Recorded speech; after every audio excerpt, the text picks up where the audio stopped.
Shaftolining donagini hech eshitganmisiz foydali xususiyatlari? Bu shunaqa zo'r narsaki, hech qachon shaftolining donagini tashlamang. Bu prostatani zo'r davolaydi. Har kuni 5-5 yeysiz.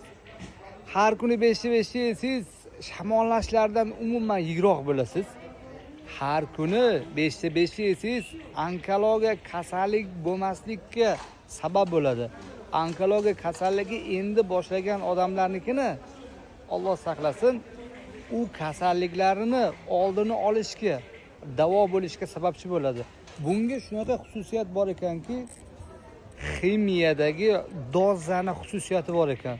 Shuning uchun ko'plab daja jigar sirrozlarini davolashga sabab bo'lgan insonlar aytishyapti. Bu meni yaqinim shu narsa sabab bo'lyapti deb. Buni yaqinlarga jo'natib qo'ying. Buni hech qachon donagini, shaftolining donagini musorga tashlamang. Buni yaqinlarga jo'natib qo'ying. Hammaga rahmat.